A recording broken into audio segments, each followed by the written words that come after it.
வணக்கம். இது தமிழ் டைலாக் 2.0. ரொம்ப நாளா எதிர்பார்த்துட்டு இருந்த டபுள் எவிக்ஷன் இப்ப நடந்திருக்கு. 2 பேரை பார்த்து வெளியே போங்கடா அயோக்கிய ராஸ்கல் அப்படின்னு சொல்லிட்டாங்க. அந்த 2 பேரும் ஆண்கள் இல்லை, 2 பேருமே பெண்கள். இதுல வாரம் வாரம் பார்த்தீங்கன்னா அன்அஃபிஷியலில் சாச்சனா கீழே தான் இருப்பாங்க. ஆனால் எவிக்ட் ஆக மாட்டாங்க. எவிக்ட் ஆகிறவங்க அவங்களுடைய ரசிகர்களோ இல்லை ஃபேமிலி மெம்பர்ஸோ. இப்போ அவங்கெல்லாம் சொல்கிறது பார்த்தீங்கன்னா சாச்சனாவை காப்பாத்துறதுக்காக எவிட் பண்ணிட்டாங்க, சாச்சனாவை விஜய் சேதுபதி காப்பாத்திட்டாருங்க, அதனால தாங்க இவங்கள எவிட் பண்ணிட்டாங்க. நிறைய ஆப்ஷன் இருந்தும் இவங்கள எவிட் பண்ண காரணம் சாச்சனா தாங்க, விஜய் சேதுபதி தாங்க அப்படின்னு சொல்லிட்டு தொடர்ந்து குற்றச்சாட்டை வச்சுக்கிட்டே இருந்தாங்க. வருஷனி போகும்போதும் பார்த்தீங்கன்னா இது அதிகமாக பேசப்பட்டது. கடைசி டைமில் அந்த எவிக்ஷன் கார்டை விஜய் மாற்றிட்டாரு அப்படின்னு சொல்லிட்டு. இப்போ லாஸ்ட் வீக் பார்த்தீங்கன்னா ஜூஸ் குமார் போனார். அவர் ஒன்றுமே பண்ணல அப்படின்னு தான் எடுத்தாங்க. இதில் அவருடைய ஒய்ஃபும் பார்த்தீங்கன்னா சாட்சமா தேவியை காப்பாற்றுறதுக்காக விஜய் சேதுபதி அவருடைய பொண்ணை காப்பாற்றுறதுக்காக இவர் அனுப்பிட்டாரு அப்படின்லாம் வேற சொல்லிட்டு இருந்தாங்க. அதெல்லாம் காமெடியாக தான் இருந்தது. ஸோ ரொம்ப நாளாக எதிர்பார்த்துட்டு இருந்தாங்கல்ல. எஸ், இந்த வாரம் சாச்சனா தூக்கப்பட்டிருக்கிறார். சாச்சனா மட்டும் இல்லை, ஆர்ஜே ஆனந்தி, இந்த 2 பேரை தான் எவிக்ட் பண்ணியிருக்கிறாங்க. இந்த 2 பேர் எவிக்ட் ஆகிறதுக்கான காரணம் என்னவா இருக்கும் அப்படின்னு சொல்லிட்டு பேசலாம். ஃபஸ்ட்டு சாச்சனாக்கு வந்தோம் அப்படின்னா, சாச்சனா சின்ன பொண்ணு அப்படிங்கிறது அது ஒரு சிலர் சொல்லுவாங்க சின்ன பொண்ணு சின்ன பொண்ணு அப்படியெல்லாம் பார்க்க முடியாதுல்ல, ஒரே கப்பு தான். ஸோ அடல்ட்டு தான் அவங்க. விளையாடும் போது வாயை கண்ட்ரோல் பண்ணணும். வாய் ரொம்ப ஓவராக இருந்தது.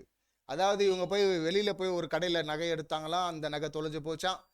அதுக்காக பார்த்தீங்கன்னா எடுத்த இடத்துல தான் திருடணும் அப்படின்னு சொல்லிட்டு திரும்ப தொலைஞ்ச நகையை போய் தேடணும்.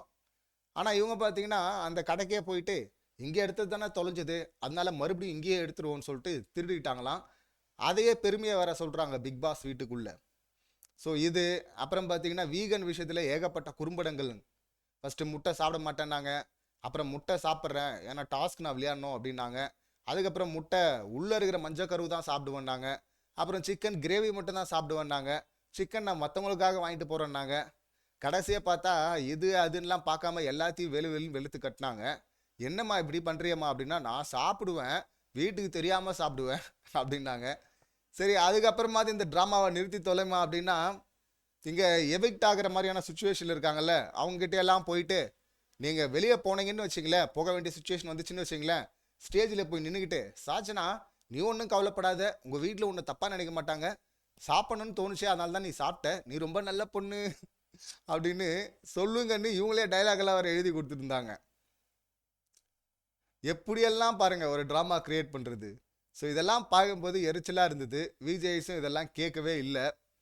எங்கள் கேமராமேனும் பார்த்தீங்கன்னா எல்லைக்கு ஜூம் வச்சிட்டாங்களே, இந்த மேட்ரு தெரிஞ்சதுக்கப்புறம் அடுத்த ட்ராமான்னு பண்ணிகிட்டே இருந்தாங்கல்ல, அதெல்லாம் எரிச்சலாக தான் இருந்தது. தூக்கி வெளியே போடுங்கப்பா இந்த பொண்ணு அப்படின்னு தான் நம்மளும் சொல்லிகிட்டு இருந்தோம். பிளேயில் பார்க்கும்போது இப்போவும் சூப்பராக ப்ளே பண்ணக்கூடிய ஆள்லாம் கிடையாது.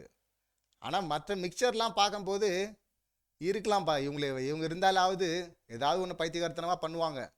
அட்லீஸ்ட் அதையாவது பண்ணுவாங்கல்ல. இப்போ போன வாரத்தில் மதிக்காமல் எழுந்து போயிடுறாங்க. இதுக்கான விளைவுகளை சந்திக்க வேண்டியிருக்குன்னா ஓகே நான் பார்த்துக்கிறேன் அப்படின்றாங்க. ஸோ இந்த மாதிரியெல்லாம் ஏதோ ஒன்று பண்ணியாச்சும் பார்த்தீங்கன்னா அவங்களுடைய இருப்பை தக்க வச்சுருந்தாங்க. அது பார்க்குறதுக்கு ஏதோ ஒரு வகையில் வெறுப்பையோ ஏதோ ஒன்று கொடுத்துட்டு இருந்தது. மற்ற மிக்சர்லாம் இருக்காங்கல்ல சத்யா மாதிரி, இந்த மாதிரியெல்லாம் அவங்க பண்ணலை. ஸோ அந்த வகையில் பார்க்கும்போது இவ்வளோ நாள் முன்னாடி எடுத்திருந்தா கூட பார்த்தீங்கன்னா இவ்வளோ இந்த பேர் இருந்திருக்காது. அது கொஞ்சம் கொஞ்சமாக மாற ஆரம்பிச்சது. விளையாட ஆரம்பித்த உடனே தூக்கிடுவாங்கல்ல. ஸோ அப்படி தான் தூக்கிட்டு இருக்கிறாங்க. இவர்கள் போக வேண்டிய ஆள் தான். ஆனால் என்னன்னா பெரிய நெகட்டிவிட்டியோட போல. குறும்படத்துல எல்லாம் பொதுவாக சிக்கனா ஜூலி மாதிரி அப்படின்னு சொல்லிட்டு இருந்தாங்க. பட் ஜூலி அளவுக்குலாம் நெகட்டிவிட்டி உங்களுக்கு இல்லை. அதெல்லாம் இப்போ கொஞ்சம் அவங்க எஃபர்ட் போட்டதுக்காகவும் ஒரு காரணமாக இருக்கலாம். எஃபர்ட் போட்டதுனாலையும் அதே நேரத்தில் இன்னும் சில மிக்சர்லாம் உள்ளே இருக்கிறத பார்க்கும்போது இது இந்த பாப்பாவே இருந்திருக்கலாம்பா அப்படின்னு சொல்ல வச்சிருக்கிறாங்க.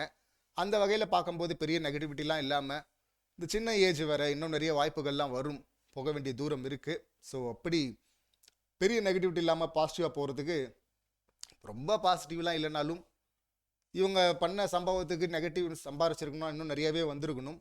அப்படியெல்லாம் சம்பாதிக்காம வெளியே போகிறது அவங்களுக்கு நல்ல விஷயம். ஸோ இனி இன்னொன்று விஜய் சேதுபதிக்கு நல்ல விஷயம். சாரி, இவங்க உள்ளவே இருந்திருந்தாங்கன்னு வச்சுக்கலாம், திரும்ப திரும்ப வாரம் வாரம் பார்த்தீங்கன்னா அவருக்கு இந்த பழி வந்துட்டே இருந்திருக்கும்.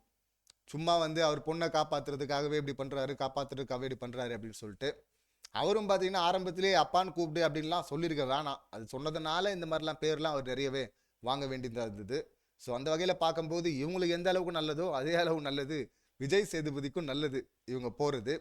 அடுத்து ஆனந்தி. ஆனந்தி வந்து நிறைய புத்தகங்கள் படிப்பாங்க, புத்தகங்கள் பரிந்துரை பண்ணுவாங்க, வெல் எஜுகேட்டட், பயங்கரமாக ஒரு ப்ரக்ரெசிவாக இருப்பாங்க, பயங்கரமாக ப்ளே பண்ணுவாங்க அப்படின்லாம் எதிர்பார்க்கப்பட்டது.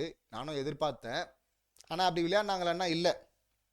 அந்த எதிர்பார்ப்பெல்லாம் உடைக்கிற மாதிரி தான் பார்த்தீங்கன்னா ஒரு காமெடி, இந்த குச் குச் ஓத்தா ஹை அப்படின்னு சொல்லிட்டு ஒரு அருவருப்பான ஒரு காமெடிலாம் பண்ணாங்க. ஐயய்ய என்னப்பா இப்படி போயிட்டு இருக்குன்னு பார்த்தோம். அதுக்கப்புறம் பார்த்தீங்கன்னா மண்டையை கழுவுற வேலையை பார்த்தாங்க. அதையாவது வந்து ஃபோர்ஸாக இறங்கி பண்ணியிருக்கலாம். அது ஃபோர்ஸாக பண்ணாமே பார்த்தீங்கன்னா அந்த பேர் மட்டும் அவங்களுக்கு அப்படியே ஒட்டிக்கிச்சு. ஏன் ஒட்டிக்குதுன்னா இந்த டீமாக இருந்தாங்கல்ல, அப்போ அடி வாங்குறதுக்கு அந்த டீமுக்கு ஒரு ஆள் தேவைப்பட்டாங்க முன்னாடி நிப்பாட்டுறதுக்கு. அந்த மாதிரி ஆளாக தான் இவங்க இருந்தாங்க. அதுக்கப்புறமும் பார்த்தீங்கன்னா ஊர்கேள்வி மாதிரி போய் வெளியே வந்து உட்காந்துட்டு லாஜிக்கெல்லாம் பேசிக்கிட்டு இருப்பாங்க. இவ்வளோ லாஜிக் நியாயம்லாம் பேசுகிறீங்களே, திருட்டு கடையில் எப்படி நீங்கள் மெம்பர் ஆனீங்க அப்படிங்கிற அந்த கேள்வியை கேட்டோம்னா சிரிச்சிடுவாங்க. அதுதான் இவங்க நியாயம். இதில் இன்னொன்று சொல்லணுன்னா, ஆனந்தி வந்து ஸ்ட்ரைட்டாக விளையாடி இருந்தாங்கன்னு வச்சுங்களேன், நெகட்டிவாவோ விளையாடி இருந்தாலாவது அவங்க இன்னும் கொஞ்ச நாள் இருந்திருக்கலாம். முன்னாடி வர்றதுக்கு அவ்வளோ யோசனை. ஏன் யோசனை அவ்வளோ? இதில் ஒரு ஒரு இடத்துல சொல்லுவாங்க பாருங்க, நான் மறந்துட்டேன், இந்த காயின் டாஸ்க்குன்னு நினைக்கிறேன். காயின் டாஸ்க் அப்புறமா நடந்த அந்த ரோப் டாஸ்க்கு, அதில் சாச்சனா கால் அடிபட்டுச்சு அப்படி சாச்சனா லிஸ்ட்டில் கேஸ் லிஸ்ட்டில் அதை கூட எழுதணும்ல, கால் அடிபட்டுருச்சு, சுளுக்கு பிடிச்சிருச்சு அப்படின்னு சொல்லிட்டு நொண்டி நொண்டி நொண்டி நடந்துட்டு திடீர்னு பார்த்தீங்கன்னா எழுந்து வேகமாக நடக்க ஆரம்பிச்சாங்கல்ல. ஸோ அந்த மாதிரி அவங்க இப்போ அந்த டாஸ்க் நடந்து முடிஞ்சிருச்சு, அதெல்லாம் அடிபட்டுருச்சு. அப்போ பேசும்போது சொல்கிறாங்க, நாம் வந்து சத்யா ஆப்போசிட் டீமில் இருக்க ஆண்கள் டீமில் சத்யா விளையாட வர்றான், ஸ்ட்ராங் ஃபிசிக்கு, சத்யா விளையாட வர்றான்றதுனால அப்போ ஸ்வாப்பிங்கில் பெண்கள் டீமுக்கு வந்திருந்த விஜே விஷாலை நம்ம அனுப்புகிறோம்ல, ஏன்னா அங்கே ஸ்ட்ராங்கான ஒருத்தர் இருக்கான்னு. அப்போ நம்ம சாச்சனாவை அனுப்புகிறோம், சாரி, சாச்சனாவை நம்ம அனுப்புகிறோம், சாச்சனாவை நம்ம வீக்கான ஆள் அனுப்புகிறோம். அப்போ ஆப்போசிட் டீம் வந்து பார்த்தீங்கன்னா அவங்களும் ஒரு வீக்கான ஆள் அனுப்பணும்ல அப்படின்லாம் பேசினாங்க பாருங்க. இதெல்லாம் ஏற்றுக்கிற மாதிரியா இருக்கு?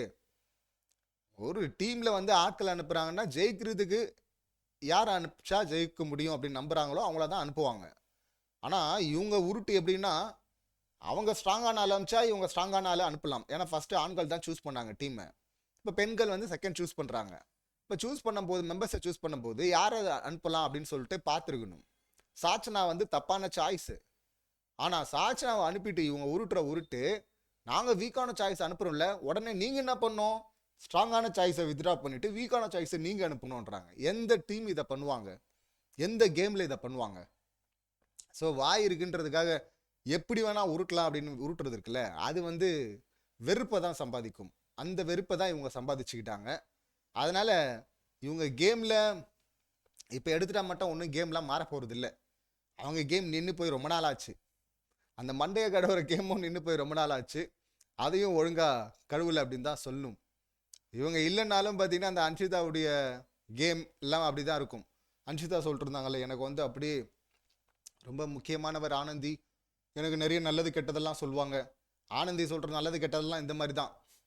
அவங்களுக்கு எதுக்கு சாதகமாக இருக்கோ தோணுதோ, இல்லை யாரை எதிர்க்கணும்னு நினைக்கிறாங்களோ அதுக்கு ஆப்போசிட்டாக உருட்டுவாங்க. அதுதான் ஆனந்தி. அது பெருசாக இம்பேக்டெல்லாம் இல்லை, உள்ளவும் ஏற்படுத்தலை, வெளியவும் ஏற்படுத்தலை. அதனால் ஆனந்தி போகிறதுல பெரிய ஆச்சரியம் இல்லை, பெரிய வருத்தமும் கிடையாது, யாருக்கும் இருக்க போகிறதில்ல. கேமும் அது பெருசாக மாற போகிறதில்ல. ஏன்னா 17 பேர் இருக்காங்க, 9 வாரம் முடிஞ்சிருச்சு, இன்னும் 17 பேரில் இப்போ 2 பேர் எடுத்தால் இன்னும் 15 பேர் இருக்கிறாங்க. இன்னும் அதிகம்தான். நாட்கள் வந்து எக்ஸ்டெண்ட் பண்ணுவாங்க இன்னும் அப்படின்னு சொல்லப்படுது. அது இன்னும் அஃபிஷியலாக அனௌன்ஸ் பண்ணப்படலை. ஸோ அது வந்து ஒரு எதிர்பார்ப்பு தான். வழக்கமான நாட்களை விட இந்த முறை இந்த சீசனில் அதிகமான நாட்கள் போகிறதுக்கு வாய்ப்பு இருக்குன்றாங்க. இன்னும் வைல்டு கார்டு என்ட்ரிஸ் வேற ஒரு 2 பேர் வரணும். அதுதான் ஃபார்மெட்டு, வருவாங்க அப்படின்னு சொல்லிட்டு நினைக்கிறேன். ஸோ இவங்க 2 பேர், சாச்சனாவாக இருக்கட்டும் இந்த ஆனந்தியாக இருக்கட்டும், வெளியே போகிறதுக்கான காரணம் இதெல்லாம் தான் அப்படின்னு தான் நான் நினைக்கிறேன். இன்னும் உள்ளே இருக்கிறாங்களே மிக்சர்லாம், அவங்க உள்ளே இருக்கிறதுக்கான காரணம் என்ன அப்படின்னா, அது எல்லா சீசன் நடக்கிறது தானே. இந்த மாதிரி அரைகுறையாக கேம் ஆடுறவங்கள கூட ஃபோக்கஸ் இவங்க மேலே வந்திருந்தாலே இவங்களை தூக்கணும்னு நினைப்போம். அப்படி சிலர் நம்ம தூக்கணும்னு நினைப்போம்ல, அதனால சில பேர் வந்து காணாம போயிடுவாங்க, இல்ல மறைஞ்சிரும். அது மறந்துறதுனால தான் இந்த சீசன் 4ல கூட ஆஜித்தா ஆஜித் தானே பார்த்தீங்கன்னா அவர் எவ்வளோ நாள் 100 நாள் கிட்ட இருந்தார்ல. ஸோ இந்த மாதிரி மிக்சர்கள்லாம் வந்து தொடர்ந்து வர்றது வந்து இயல்பு தான். இனியாவது 8வது சீசன் வந்துட்டோம்ல, இனியாவது ஆடியன்ஸாவது கொஞ்சம் அப்கிரேட் ஆகணும். முதல்ல மிக்சர்களை தூக்குவோம், அதுக்கப்புறம் மற்றவங்களை தூக்குவோம் அப்படிங்கிற அந்த மனநிலைக்கு மாறணும். நாம அப்டேட் ஆகணும் அப்படின்னு தான் நான் சொல்ல விரும்புகிறேன். ஸோ இதுதான் நடந்தது இன்னைக்கு. இன்னும் நிறைய சம்பவங்கள் நடந்ததா கேள்விப்படுறோம். அதெல்லாம் கேட்கறதுக்கே சிறப்பாக இருக்குது. அதெல்லாம் என்னென்ன சொல்லிட்டு அடுத்த வீடியோவில் பார்க்கலாம். இந்த டபுள் எவிக்ஷன், இவங்க வெளியேற்றப்பட்டதுக்கான காரணங்கள், இதை பற்றி நீங்கள் என்ன நினைக்கிறீங்க, உங்கள் கருத்து என்ன அப்படிங்கிறத கமெண்ட் பண்ணுங்கள். மீண்டும் அடுத்த வீடியோவில் சந்திக்கலாம். நன்றி, வணக்கம்.